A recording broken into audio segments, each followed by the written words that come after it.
I want to talk about sales with you, Josh. Founder-led marketing, founder-led sales. I have a couple of topics prepared. I also want to use Q&A here because I'm sure people are here to listen to you. And so, guys, I want to make this a community event. I don't want to just make this like a little lecture of us talking to you. So if you have any questions at any point, drop them in the chat. Or even if you have the courage to do that, unmute yourself and just throw yourself into the conversation, and we'll deal with that, because you should be selfish and you should ask the questions that you really want to ask. All right, more people joining the live stream too. You have Paul, Josh. I'm not sure. This might be the most people showing up to the Zoom thing before. Chris Walker had quite a few people. Okay, no, Jason Priedamore. Yeah. Cool. All right. Let's get rolling. Thank you for being here, Josh. As a mini intro, I don't think people need that, but the topic that I set here for this one is how to transition from founder-led sales to founder-led marketing. Reason why I picked that topic is because obviously this is the founder-led marketing podcast. I talk a lot about that topic. I think, Josh, you're best known as a B2B sales guy. You were previously head of sales at 37 Signals Basecamp. You are putting out a lot of amazing sales content on LinkedIn. Your top voice, 225,000 followers at this point. But I feel like what you're a little underappreciated for is your marketing skills, because obviously all this content that you're putting out is marketing and you're clearly great at this stuff. So I wanted to straddle the journey of marketing to sales. So maybe the first one from your perspective, I'm going to get this rolling like this, is you're a sales guy, you have a sales background. How do you see, if you think about founder-led marketing, founder-led sales, how do you see these two things intertwining, interacting, overlapping? Where does one bleed into the other? What's your framework about thinking about these things? Yeah, so there's two ways you can generate business. One is you can knock on people's doors. So cold calling, cold emailing, videos, LinkedIn messages, hawks with messages flying into their doors, like all these creative things people are doing. And the other way is when people knock on your door. And people knocking on your door, those deals typically will close at a much higher clip and be worth more money because they're coming in with trust, versus when you're knocking on someone else's door, there is no trust. I'm not advocating one or the other, but if you had to choose, you'd want more people that have money, that are your ideal prospects, knocking on your door. And so in order to do that, you have to be able to create and entertain consistently with educational material that makes people smarter about topics that they care about. And so I just give you just a quick example of what that looks like. Last week, I got a knock on the door, and this happens, a couple times a week, and the sale closed in 30 minutes. It was a $25,000 sale, but it didn't really close in 30 minutes. This person leads a sales team, and she had been following my posts on LinkedIn for 7 months and sharing them in Slack. And so when she got money and they were having a sales kickoff, she thought of me. There wasn't a shootout. There wasn't any competition. It was like, we want this person. That's really the interplay of sales and marketing. They really work very closely. The posts are really doing the selling 24/7, on LinkedIn, on YouTube, and on TikTok. So does that mean everyone should do content and no one should do cold calling and cold emailing anymore? No, I wouldn't say that. But if you are in a position, for instance, like I am right now, where you can generate enough business with inbound, I don't think anybody would want to cold call or cold email. And the disadvantage of inbound, and we could talk about how to mitigate this, is you sometimes will get people knocking on your door that are not qualified to buy from you. And so I ruthlessly disqualify people. Just give you an example. When someone emails me, hey, Josh, we want to hire you for a workshop or an SKO, before I even get on the phone with them, I send them an email and it says this: thanks for considering me. I know there's a lot of options out there for people to speak at your SKO. Honored to be in the mix, be considered. Here's 3 reasons why I might not be a fit. 1, 30 grand. 2, I don't sign service agreements. And 3, I get paid up front. That automatically eliminates 60, 70% of the people. And so, but the people that do say that's fine, those close at like a 95% clip. The disadvantage or the advantage of outbound is you can actually target the people that you want to do business with. So you can be much more selective. It's just a little bit harder to close the business because typically when you reach out to people, they're not in buy mode. They're not looking for an SKO when you knock on their door, typically, most of the time. So although you might pique interest, and we could talk about how to do that from an outbound perspective as well, chances are they're not ready to close. So you need a way to stay top of mind. And then again, that gets back to the LinkedIn posts and the communication, right? So just a quick side to just illustrate this with a quick story. Several years ago, I wanted to get an outdoor grill for my house, a fancy one. I wasn't really like sure I was going to get it. I was just kind of doing some research, and I reached out to the barbecue guys, and I wasn't ready to pull the trigger. And they sensed that, and they said, "Hey, Josh, looks like the timing's not right. If you'd like, I can add you to our list." And we send out tips on how to be a better barbecuer, how to grill meats better, how to make fish better, how to make vegetables better, because they know they're not in the business of selling grills. They're in the business of making you a better griller. I have no idea why fireworks are going off. And you have no. You did a thumbs up, I think. Yeah. So when I opted in, they would send me videos from time to time, and they were helpful, and I was using them. And then when I was ready to switch, I didn't even look at anybody else. I called the barbecue guys. So there's an opportunity to use both, and each have their pros and cons. Okay. So you just gave an example how they bleed into each other, or how they're not either or, but you can combine them. You might have a one-on-one sales conversation with someone and they say, "Hey, it's not a fit." And then you say, "Hey, that's all good. I can add you to our newsletter where I share tactical insights." And if they're down with that, then your content and your marketing does the job of staying top of mind without having you to send a follow-up checking in email every quarter. Yeah, I had this happen. I mean, a couple of weeks ago. This is a great example of outbound bleeding into your point of inbound or content. I had a realtor call me, cold call. This is exactly what he said. "Hey, Josh, my name is Matt. I'm a local agent. Do you still own the home on Marbella Drive?" And I said, "I do." And he goes, "There's a lot of demand for homes in your neighborhood. I don't suppose you're looking to sell it." And I go, "I'm not. I'm very happy here." And he said this in a very calm voice. "Sounds like that's your forever home." Now think about that for a second. My desire to correct, Chris Voss calls this labeling. Well, my desire to correct kicked in. And I go, "Well, it's not my forever home. Eventually, when I get out of here." He goes, "Oh yeah, where would you go?" And we start talking about Boulder, Colorado, and the mountains and all this kind of stuff. And then at the end, he goes, "Josh, from time to time, I send out comps so you can see what the homes are selling for in your neighborhood. If you'd like, I can add you to the list." And I said, "Sure." And sure enough, every once in a while, I get emails from him to stay top of mind. So when I am ready to sell my house, which will be one day, I will call him. I'm not going to go look for another agent. Right. By the way, Minak and Scott already said, "Wow, that's great." I think that was in reaction to the 3 things you said, why you might not be a good fit for someone. So that clearly resonated with people. So you said earlier that if someone has the option of getting inbound and getting people knocking on their door, they wouldn't want to go outbound. How would you, and let's, I guess, focus on founders here, how would you advise founders to think about whether they should go the content route and trying to build an inbound channel, or whether they should go the outbound channel and try to cold email people? Like, when's the right time for which, or for which person is it right? Yeah. So the inbound is a much longer process, like could be a couple of years. So if you have the runway and you want to double down on that, you can double down on that. When I first started, I was not doing just inbound. I'd say I was doing outbound 80% of the time, and then also writing about 20% of the time, because I was able to start more conversations very quickly. When you write at the beginning, it's very quiet, especially, we could talk about how to do this, but especially if you don't have a strong point of view and you are just putting out material like everyone else, and you're not really provoking people, you don't really know how to storytell, because developing communication and posts is another skill separate from the domain expertise that you have. I can't stress that enough. Just because you're a great accountant or you're a great graphic designer does not necessarily mean that you know how to inform, entertain, and delight, make people smile, make them feel something when they read your post. And we could talk about how to do that, but that's going to be a longer term approach. So in the beginning, you might want to double down on outbound and spend 20%. But as that flywheel gets going, and as you start to get a steady, consistent flow of qualified people knocking on your door, you can sort of shift a little bit more away from the outbound, and maybe it becomes then 20% outbound, 80% inbound. If you would start over today, starting with outbound, you're not great at content. Let's say you lost all of your communication and content writing and skills. How would you go about outbound? What channel would you use? Use phone, email, all of them? Do you use automation, personalization? Talk to me.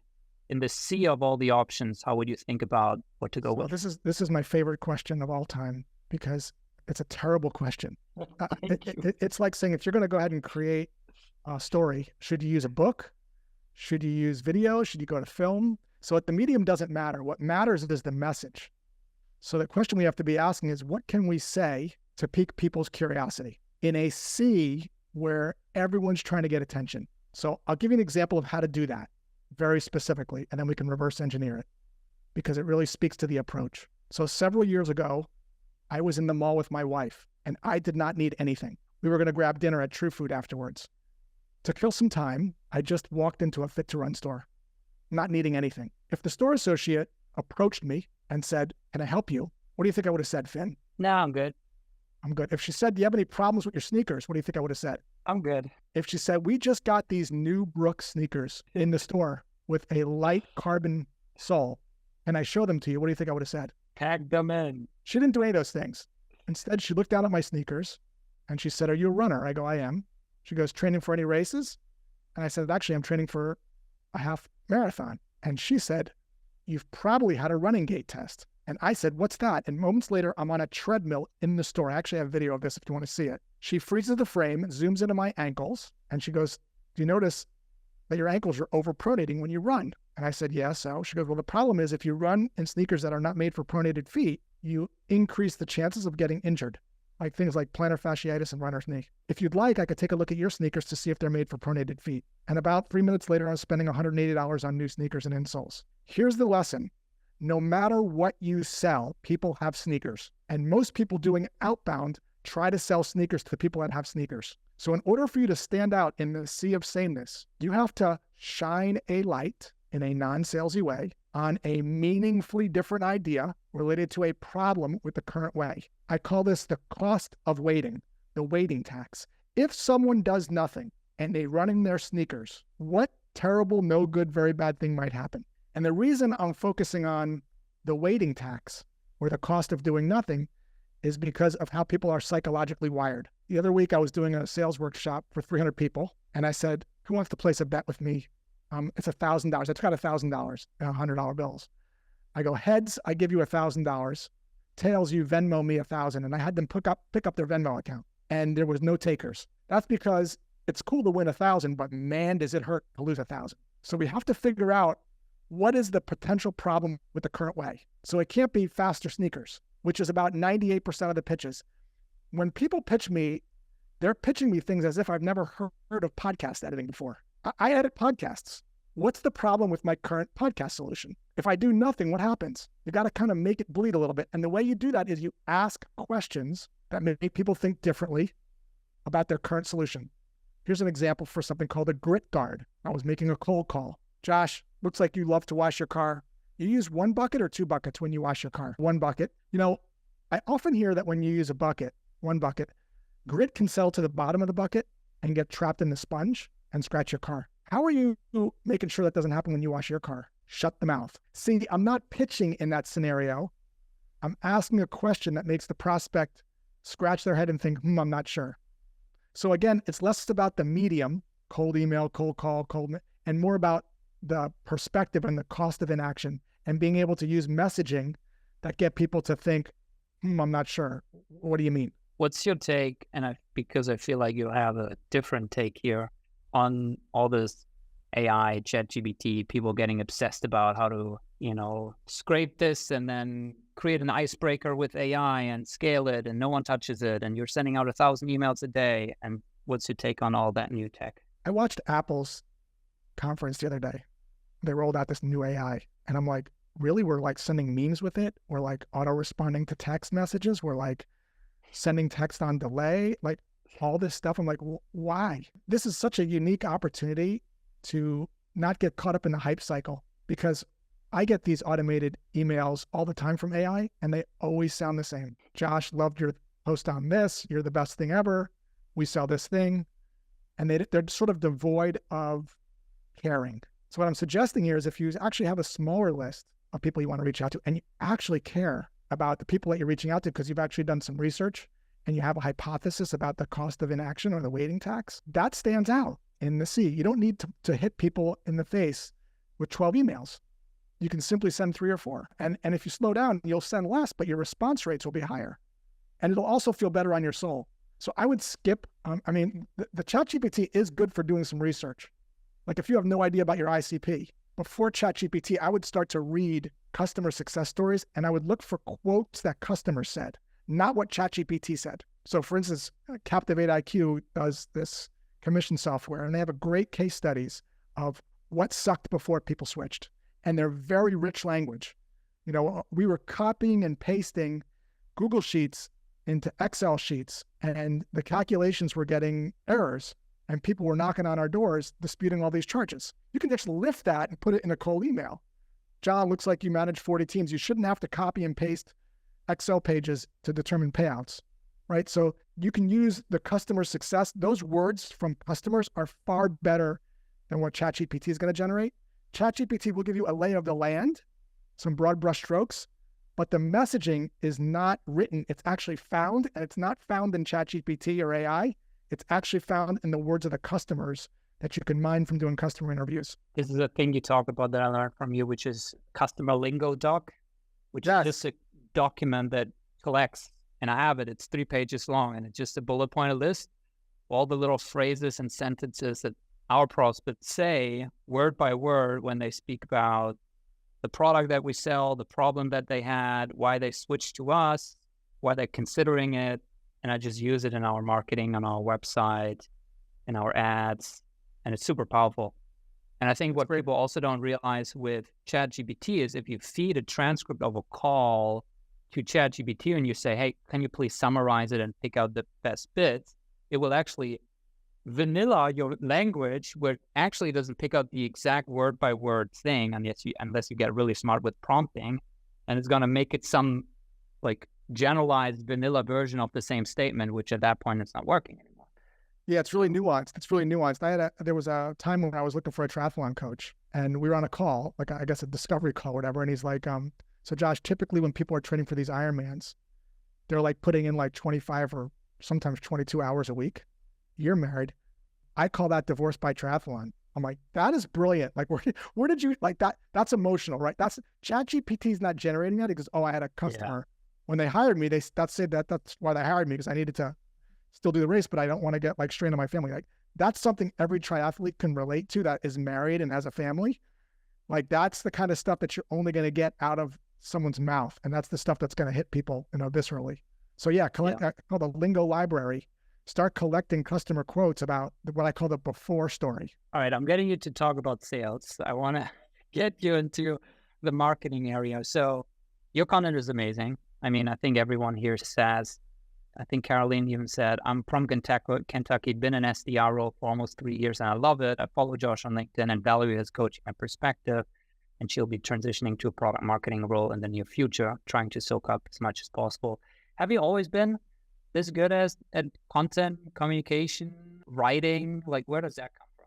No, I don't think so. No, not at all. I mean, anything that you're proficient at, you used to suck at. I mean, I'm learning to play the piano right now as an adult, and it is, challenging, but it's a skill you can learn. And it starts with, the number one thing it starts with is observing, like having your antenna always up. Well, let me explain to you what I mean by that. Let me illustrate it with a couple stories, and then we'll talk about the importance of this and why it's so challenging. That sneaker story actually happened, but if I didn't have my antenna up and I just was experiencing it, I would not have been able to capture it into the lingo. And I have a document. On the left-hand side, it shows all these stories, things that happen in my life, things that I read, things that I hear, things that I see. And in the next column, it's how it relates to sales. And so when I had that experience happen at the running store, I'm like, wow, that is an amazing story to talk about how you can shine a light on problems people didn't know they had. Something salespeople deal with all the time, right? And so my antenna is always up. I just went to Paris and it is up I'm listening to sounds. I'm observing the bakeries. I'm talking to people and I'm capturing what's interesting into my notes. The reason this is challenging, and I experienced this firsthand in Paris, I'm actually working on a post about this, is I was looking at some art. Now, Paris has amazing art museums. And I found myself looking at a picture for about 15 seconds, 30 seconds, and then going to the next picture. And after like 30 minutes, I was like, whoa. What's going on here? Why is my attention span so short? I mean, I'm in the Louvre. Like this is like These are like nice paintings. And it occurred to me that I have a short attention span because I let dopamine from TikTok. I'm used to doing this. And so when I go to a museum, I'm doing this. So that observation can turn into a post about the importance of being able to sort of slow down and focus on spending 10 minutes looking at the picture. So this is a skill you can sort of hone, which is to train your mind to not be so absorbed in the dopamine rush of TikTok and go outside and look at trees. This morning, I sat down and I looked at a tree for 12 minutes. Now it's windy here. And now you won't get this after 30 seconds of looking at the tree. You'll get this at around minute 9 because things will start to look differently. Like that artwork in Paris looked completely different at minute 9 than it did in 30 seconds. You see different things. So after about 9 minutes of looking at the tree, I'm like, wow, it's windy, but the tree is unwavering. The branches are just kind of moving with nature. The wind is kind of flowing in, but the roots are strong and the tree is just kind of doing this. And I'm like, that's kind of like sales. Like the nature of sales is you have these ups and downs, but you sort of just like move with the harmony and the nature of reality, right? So I can't get that unless my antenna's up. I'm listening to a song, I hear a great lyric, Tom Petty. Most things you worry about never happen anyway. I'm like, great lyric. Relates to sales, relates to work. I study a lot of Stoicism, a lot of parallels there. So expose yourself to the outside world. Get off of TikTok, get off of LinkedIn, and just start observing your surroundings and have your antenna up and take, jot down things that you think there's some parallels with. The storytelling is a superpower with regards to communication. Right? It's just like stories. You see me doing it now. I mean, just another quick aside, my grandma had the worst toaster you've ever seen in your entire life. Only one side worked. It only made one slice of toast, and it took forever. So I went to the Best Buy and got her a new toaster, and she said, don't even take it out of the box. I don't want it. And I went into sales mode. Grandma, it's way better. The value proposition, listen to this, 2 slices of toast, dark, fast, new toaster user interface. And she said, I only like 1 slice of toast. I'm not in a rush, and I hate dark toast. And I'm like, wow, benefits only matter if they matter to your prospect. You see there, that's keeping my antenna up and relating it to sales. And then I always use a transition phrase. So I'll tell the story with my grandma, and I'll say, what does this have to do with sales? Benefits only matter if they matter to your prospect. Or the lesson here, or the big idea, or why does this matter? You'll notice I use the same bridging phrases that go from the story, bridging phrase, to the lesson. Don't automate this. You don't need templates, really. It's really just as simple as story, bridging phrase, lesson. And with time of doing it, you'll get better at it. Like the piano, I'm working on Moonlight Sonata right now. It's sounding so much better this week than last week. Knowing it and doing it are different things.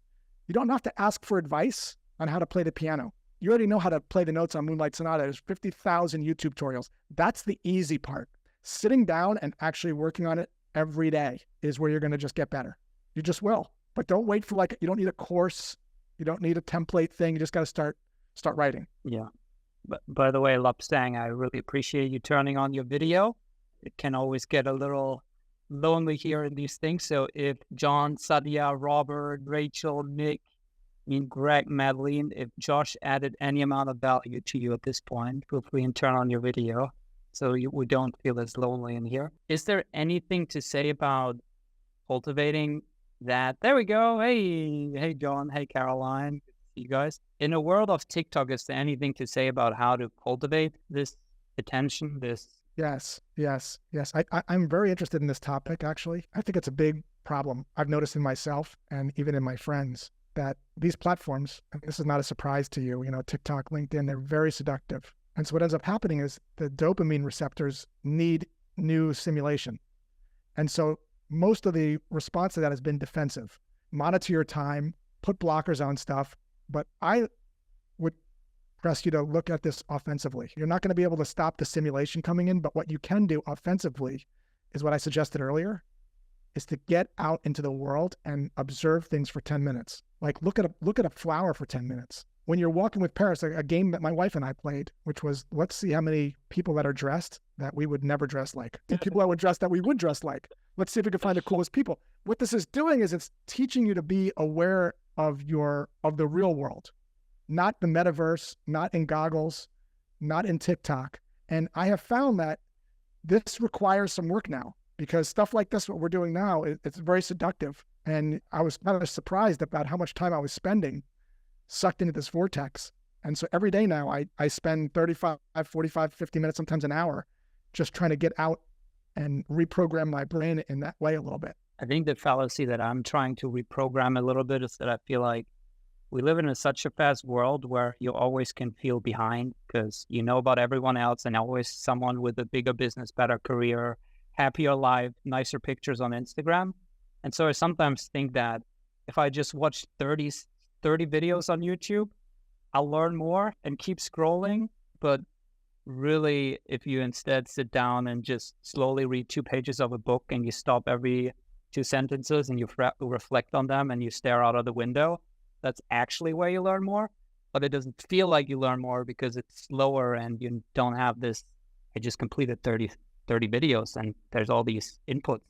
Yeah, I would say you learn more by actually doing the thing. I mean, so many people get in this trap of like consuming content on LinkedIn and reading books and stuff, but there's something to be said for actually going out and then actually doing some things, like how they used to back in the day. Like, want to learn how to be a blacksmith. There wasn't like YouTube courses on being a blacksmith, and yet people were pretty good blacksmiths. Same things with pretty much everything, you know. So I've kind of gotten away from, people always say, what books do you recommend or whatever. I'll maybe recommend one book, but I'm like, don't read the book, do the book. Like, put it into action.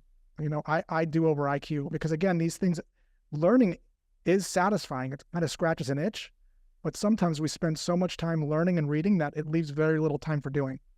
And learning is safe. It's fun. Like, there's no risk, but if I do stuff, you know, something might go wrong. I want to go back to something you said, Finn, about someone else being some, you know, better version of what I want to be. And this is a very stoic way to look at this, is to sort of tune out all things that are beyond your control, right? So what other people are doing and who follows me and unfollows me is really not my business. I don't create content for other people. I create things that I like, that I think is interesting. And some people might like that and some people don't, but I really pay no attention. And until you told me how many followers I had, I have no idea. I have no idea how much podcast downloads I have on I don't even know how to look at it. I think it's toxic, and I think it could sort of get you down in this weird place. Do what you are proud of and what you like, and pay very little attention to what others, you know, and comparing yourself to other people. You're doing great, Finn, by the way. Finn, you're doing progress. You do the best you can, and you let things happen the way they happen. There is no like, I have to be this. I am my best version today, and I'm going to get a little bit better tomorrow. And that's really all we can do. And there's power and confidence in that, right? That's all we can really do. I can only play a little bit and practice a little bit in the piano today. And then tomorrow when I get there, it is a little bit better. There are other people playing Moonlight Sonata way better than me. I'm sure of it. And I've listened to it just to get inspiration, but I'm not comparing it. It's like, okay, this is how I play it. Is there, and by the way, guys, I know we're going a little bit like the philosophical route here. So if you have very specific tactical questions you want George to speak on, unmute yourself, put them in the chat. But otherwise, I'm going to go down the philosophical route a little bit longer. Oh, Lupsang raised his hand. Go ahead. You can unmute yourself. Ask your question. Shoot away. Thank you so much for this. Thank you so much for doing this, guys. It's like really fun listening to this conversation. I would love to go down the philosophical way too. I just wanted to get a bit of advice, because I basically offer content creation services on LinkedIn for founders. And recently what has happened is that I've started working with a few technical founders, and I've always done storytelling right. I know that because by doing it, I have published my own book, and I'm gonna premiere a documentary very soon this year at a film festival. So have experienced my fair share of experience with storytelling. But what the problem that I'm currently facing right now is that these technical founders, whatever they do, is very technical for themselves to explain. So I can't get a grip of what they're trying to explain. And here I am still trying to help them solve their problems when they can't communicate it to me.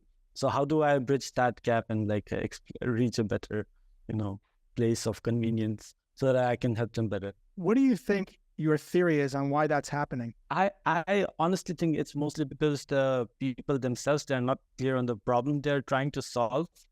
Because if I knew that properly, then it would be much easier for me to like frame things into, the copywriting frameworks and the psychology of how usually things are sold.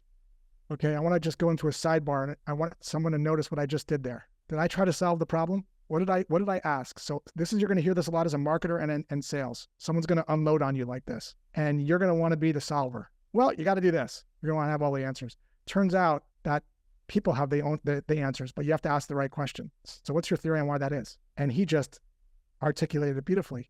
The people that I'm working with don't know the problem that they solve. So now listen to this next question. What do you think you're going to do about that? So if you're working with a founder that doesn't know the problem, what can you do about that? What's some different ways you can solve that? For now, I have only been trying to ask more questions in and around. And as of now, I'm trying to figure out what questions to ask. Why, when, where, how. These are good templates to start. I'm still trying to figure out how to ask these more specific questions. Okay, so I deal with this in my business, and if I can't understand the problem or don't understand it at all, I won't work with that client. Now, it's my job to see if the client can express it, but I have to guide them to it. And what I do is I do something called the infomercial exercise with prospects, and I demonstrate it. I say, hey, Finn, thanks so much for considering me. In order for me to best serve you, I have a little exercise that I've developed so I can understand a little bit more about the problems that you solve. It's called the infomercial exercise. Here's how it works. I'm going to demonstrate it, and then I want you to do that for your product. So this is a product called the Ginsu knife. So the first thing is we have a person who loves to make tomato caprese salad. We'll call that person the ideal prospect. Now, no matter who our ideal prospect is, they are getting the job done without you. So let's take a look at how they're doing it right now, shall we? Here we are in the kitchen, and they're using a knife to slice the tomatoes. And as you can see, as they slice the tomatoes, the knife is not really that sharp. That's a problem. All problems have implications. Let's see what happens if they keep using the knife. Oh my gosh, it splats all over the place. It gets all over their white apron, and they are cooking for the Joneses tonight. It's going to be a sloppy plate. The guy's so stressed out, he goes to the mall to see if he can find some new knives, just like your prospects do. And he gets to Williams-Sonoma, and he sees all these knives, and he can't decide which one to get, and they're like $700 each. He's like, you know what? I'm going to go and just use my current knife. One day, he turns on the TV and sees an infomercial for a Ginsu knife. It's this knife that's slicing through cans and with tomatoes like with ease. And you get two of them for like $100, and he buys it. And now he slices tomatoes and looks like a champion when he's cooking tomato caprese salad. That is a framework that you can codify, that you can have your ideal prospect run you through, and you can go like this if you can't see the visual in your head. So if someone said to me, we help you optimize, I'm going to go, I can't see that. What do you mean optimize? We help you streamline. What does that mean, streamline? But it's up to you as the marketer or the seller in this case to create a framework and demonstrate it, what it looks like, and create the rules, which is here's the rules. If I can't see the movie in my head like you saw it, I'm going to give you the golden buzzer. So by way of example, if you say streamline, optimize, end-to-end, AI, scalable, all those words, I'm going like this. I have to see it crispy in high def. And if I can't get to that, I won't work with that client. Because if they can't articulate it, you're not going to be able to. Most of the time when you go through that exercise, they can articulate it. Another place you can look is customer success stories. And as a third option, ChatGPT is really good for this. How are people currently getting this job done today? What are the problems that typically happen? What happens if they do nothing? And then you can bark that back to the prospect to confirm and do a litmus test there. Does that help you at all? Yeah? Okay. Do you do that on the sales call then? Like on the sales call, you make them do the exercise? Depends on the customer. Like some prospects that I get on the phone with, I'm like, I get this because they have such good customer success stories. Like I can get it. Others, I will run them through it because I don't quite get it. If they're selling just another thing and there's not really a problem to solve, the solution has no value. Like I can't sell sneakers to people that have sneakers. It's like calling saying, hey, Josh, you want another dishwasher? My dishwasher's better. Yeah, but I got a dishwasher. I'm good. So many people that call me, they sound like that. I say, well, so what? You have a faster speed cycle? Like, yeah, it washes the dishes in like 10 seconds faster. I'm like, yeah, but your dishwasher's $2,000 and I got to rip mine out. Problems alone aren't enough. They got to be big and expensive to warrant switching. So if I can't wrap my head around it, I simply will bail out, which is harder to do in the beginning. But if you take those deals, they're gonna be precarious because you're not gonna be able to, for you, wrap your head around it from a copywriting perspective. Minang said, I'm enlightened. Thanks for this framework. This is pretty useful, Josh. Do you guys have other questions? Otherwise, I'm threatening to go back to the philosophical route. Feel free to unmute yourself. All right, I'll go with it. Yes, go for it, please.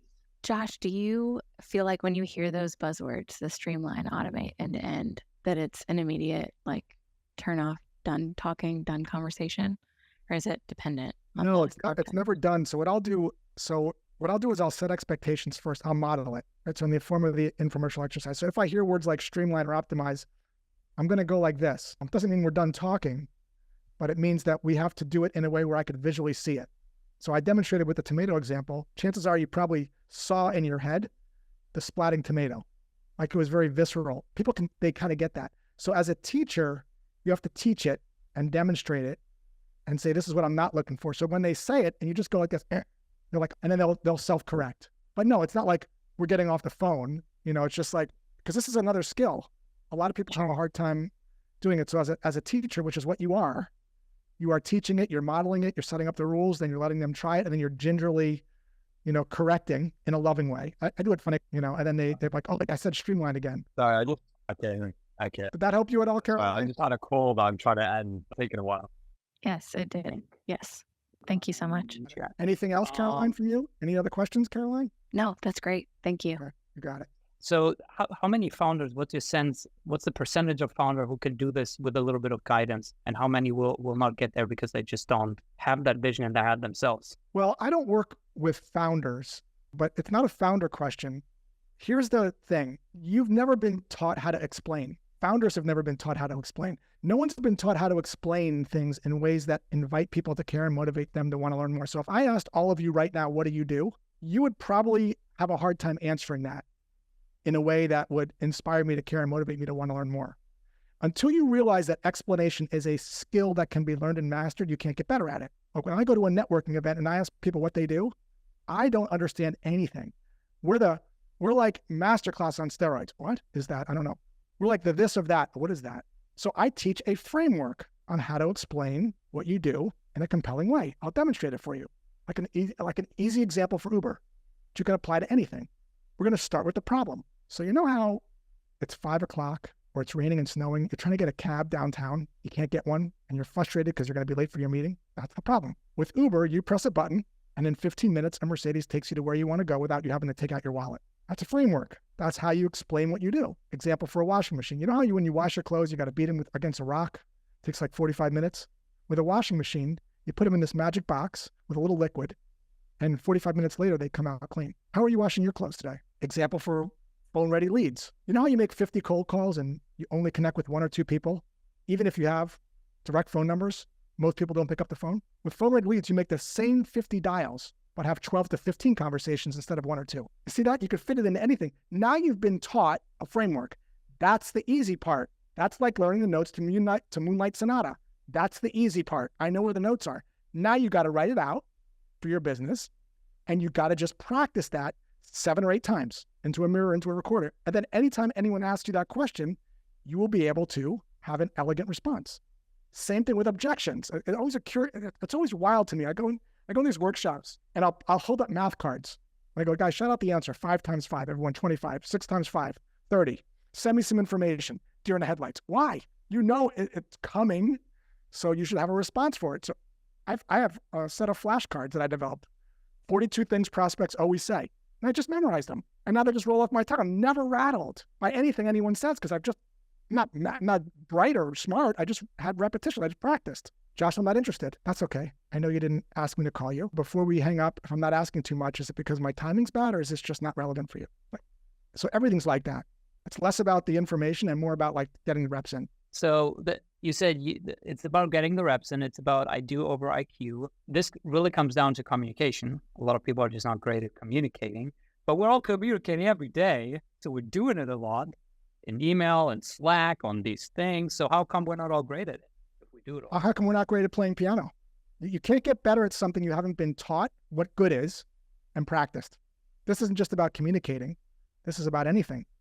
So you've now been taught a framework on how to explain what you do. So step one, pick a framework, pick a good. Don't read 20 books on how to explain, like pick one and then write out yours and then get the reps in. But you can't get better at something that you haven't been taught and practiced. The teaching part of it is the 10% of it. The reps is the 90%. To go back to the philosophical route, you said something that you don't write for other people and you don't look at how many followers you have on LinkedIn. You don't look how many podcast downloads you have. That's very different to, I would say, 99% of people, and definitely different to most marketers who do this for marketing reasons. And it reminded me of something that Rick Rubin said, was this producer, produced Jay-Z and Run DMC.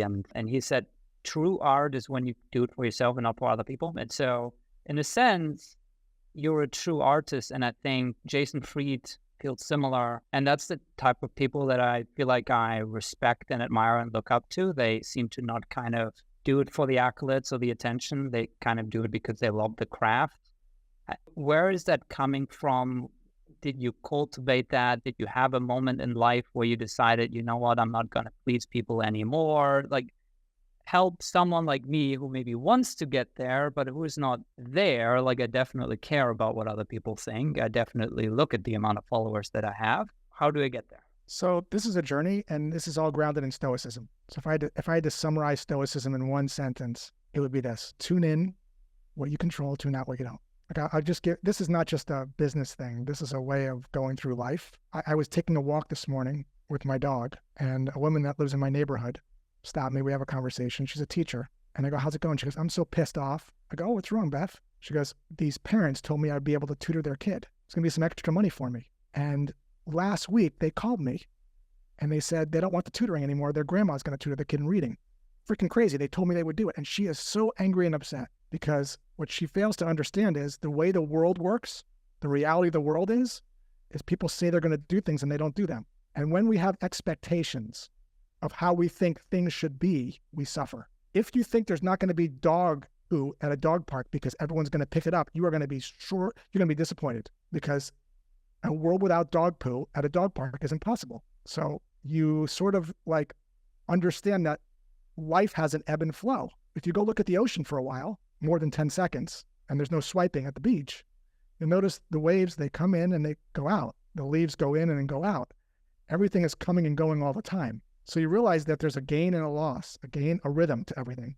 And you start to focus less on the content, meaning this person canceled the tutor sessions. And you start to step back and you're like, oh, that's just this. That's just gains and losses. That's just like a flow of reality. Like when I go running, 1 out of 10 dogs will bark. I'm not going to get pissed off at the dog. The dog's fault. Maybe it's how the dog was raised. Maybe I startled the dog. A world without barking dogs is impossible. So you just observe that thought of, wow, why am I so fixated on followers? And by observing the thought, you'll notice something very interesting. You don't control the thought, and when you observe it, a new one just pops into your head. Just like random, like if there was a megaphone out of your thoughts, you'd be like, where are these coming from? Nobody knows where they're coming from, but people get caught up in them, and that becomes your life. But if you could just drop back, and meditation I do every day really helps work this muscle. You know, it's sort of like observing and questioning, do I really want to do that? Like someone just wrote something the other day. I'm like, do I really want to respond that way back, or do I want to say nothing? Versus without that skill, you automatically are reacting. You're more like an astronaut. When stuff goes wrong, they're like, okay, we got a little problem here, Houston. Let's just take a look at it and observe it. Versus what most people do that don't have this skill, I have found, is they react. Someone says something you disagree with, let me tell you why you're wrong about this presidential candidate. Let me give you my 2 cents. Versus, sounds like you have a reason for saying that. I'm interested to hear more about your point of view. I don't have to agree with it, but I also don't have to have an opinion. I could just let it be. And I'm not good at this. This is an ongoing, people have been practicing this for 40, 50 years. This is a skill, that you cultivate over time. So I'm by no means like a monk, but it is a skill that I take very seriously, and I work on, 15, 20 minutes a day. All right, we got 7 minutes left. Neil, I see you. If you want to unmute yourself, go ahead, ask your question. Hello. Thank you for putting on this session. One of the things I'm curious about is, like, context. My background is sales. The one thing I love about sales is that when I'm speaking with someone, I can tell if my messaging is resonating or not. In the world of marketing, I'm putting a message out there into the world. And I do also believe in that general philosophy of focus on what you can control. I can control the message. I have a much harder time knowing if that message is actually effective or if it's resonating with the people I want to. And that can even be the case even if I'm using the language that they select, like you were talking about earlier. So I'm curious if you, since marketing is where I'm less comfortable, and probably many founders don't know for sure what's actually going to resonate and when they put it out there. On one hand, we might want to ignore the likes and the comments and the engagements, but those are kind of a leading indicator of whether or not people actually like what we're putting out there. Like separate from just the dopamine hit, it's, do people actually identify with this or not? Because the end goal is we want to be interesting, we want to be of service, we want to spark conversations, and it's hard to know if we're doing that well if we don't look at those things. So do you have some alternate suggestions on how we can think about that? Yeah. So I don't look at that stuff. I just look at how many conversations am I having and how many deals am I closing. So likes and comments and all that stuff, like it's really fun for validation. And I'm, not prone to, like, it's always nice to be told something nice. It's a huge thing, obviously, but that person could have a soap company in Iowa, so I'm more interested in how many inbound leads am I getting of people that are my ICP that actually turn into money. Or in my case, of my sales and my courses, like how many course sales am I getting? And I'll do 25 to 30K a month in course sales and flashcards and those kind of things. And so it's resonating with someone, even though a post doesn't have, I'll give you an example. I had a video out there on YouTube that got 20 views, but I asked the guy a couple of weeks ago, how'd you hear about me? And he brought that video up. I'm like, whoa. So the views were 20, but this video resonated with this guy, and he happens to be VP of sales for a company, and he's like a guy that has money, and it turned into business, right? So it's a little deceiving. You could have 50 likes, but they could all be me, and I'm not a customer of yours. Wow, that was really awesome. You're great. So to me, it's less about that and more about what's it doing to the business. And the more people you talk to that are your ICP, the more money you make. So to me, it's just about conversations and sales, less about likes and comments, because you can't change the content. You can only write about what's resonating with you and your voice. That's what people are going to be gravitated for. They're sort of buying you in a sense, your perspective, your point of view. I'm going to slot in Nick's question here.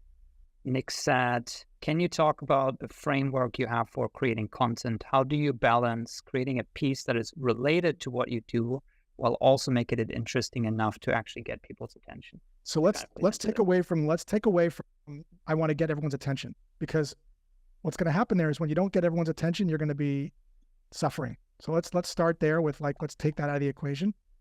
We have to have our antennas up. I don't know you, person that asked this question, but I probably know that you're not observing the world enough. You're doing maybe a lot of scrolling. You're flipping through things like I do all the time, but you got to be having your antenna up. Look, I was just listening to this. Larry David was being interviewed by Susie, the one that is on Curb Your Enthusiasm. And she was asking about the theme song. Dun, dun, dun, dun. It was a commercial that he heard from a bank 8 years ago. And he told his assistant, I like this jingle. I don't know how I'm going to use it, but can you just file it away? And then when Curb came up, he's like, remember that song? She goes, yeah. And she pulled it up. He had his antenna up. Most people hear that song and they just go on to the next thing. What I'm suggesting here is you have your antenna up.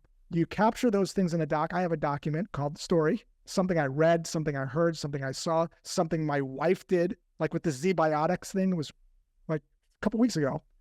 I see her using this stuff after she's drinking. I'm like, what is that? She goes, well, I can now drink and I don't feel as bad the next day. I'm like, wow, that's amazing. How'd that come on your radar? That's it. And we turned that into a video, and it got, we liked it. And my wife was like, wow, that got a lot of views. I'm like, it did? I don't know. I think it got 100,000. I didn't even look at it, but some did 5 views. But I like doing it. And if you do it enough times, and the framework is story, bridging phrase, lesson. Story, bridging phrase, lesson. That could be video. That could be post, written. That could be audio. And Finn gives this advice, and I agree with him. Once you write it, you chop it up and you turn the video into a post, turn it into a podcast, turn it into a graphic. You can repost it at another time. But I would not so much focus on what's the right framework and are people going to like it. And I learned how to be more of a storyteller by just telling the story of what happened in your life and what you observed. And that's the skill, is to just have your antenna up more. Stare at a tree for 10 minutes. That's my assignment for everyone on this call. Start working that muscle. Don't look at a picture at the Louvre for 10 seconds, for Christ's sakes. Don't do what I did. Slow down and look at the picture for 20 minutes. You'll see things that you would never see if you look at something for a minute. Your brain will just create things. Wow, that's interesting. Yeah. You got a hard cutoff. Lobsang says, can I ask another question? You tell me if you Sure. All right, Lopsang, go for it. So what I have observed is that to observe, your mind needs to be silent. Your mind needs to have that like sense of, how do I put it, calmness to actually observe. And maybe that's just me, but like, how do you like, usually what's your way to get to that state of mind where you can actually observe? Because usually as someone with lots of anxiety, I have like tons of tabs open at myself and I'm like constantly juggling. So to focus, I have my own few things I do, but I would love to like learn how you do it as someone who's more experienced. Yeah, this is a misconception with mindfulness and meditation, in that you have to have a quiet mind. The mind is never quiet because you don't control your thoughts. Right now I'm having 20, you might be having 30, 40. I mean, thoughts are just constantly flowing in. So the muscle isn't to try to get a quiet mind. The work is, rather than reacting to the thoughts, oh my God, they canceled the tutorial session, I'm so freaking pissed off, I'm going to write her a letter, is to simply drop back and observe your thoughts and be curious about them. Where's that coming from? And you realize there's nothing behind it. It's all very random. It's fascinating to actually study. Like the other day, I found myself scrolling through expensive watches. And after like 8 minutes, I was finally aware of my thoughts. I was lost in thoughts, which is how everyone, mostly if you don't meditate, goes through their life. I was literally lost in thought. 8 minutes of my life scrolling through expensive watches. When all of a sudden I was like, whoa, why am I doing this? What's going on here? Do I really want to spend my attention with this? And not judging it, but then all of a sudden I'm thinking about cookies, right? That's how it works. So the way to get better at this is mindfulness.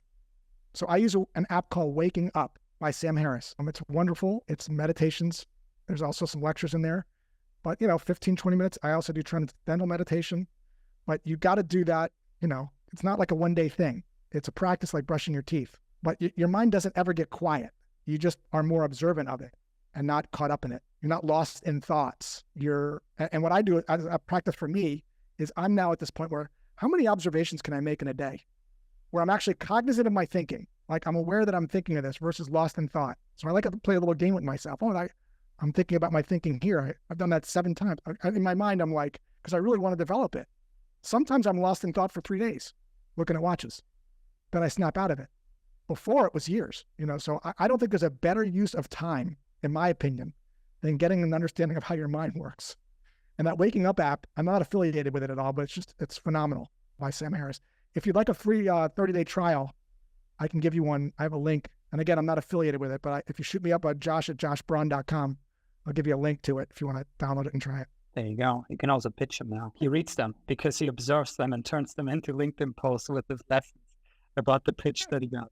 All right, Josh, there's a couple just like love for you. So on the LinkedIn live stream that also happened, Jeff Meisel said, some solid knowledge drops by Josh. Felipe Vela said, I didn't know Josh before that. My bad. But I'm sitting here listening, nodding my head. Yes, yes, yes. And then Jan said, there is 2 lives to live. The second, happier lives when you start not taking care about what other people think.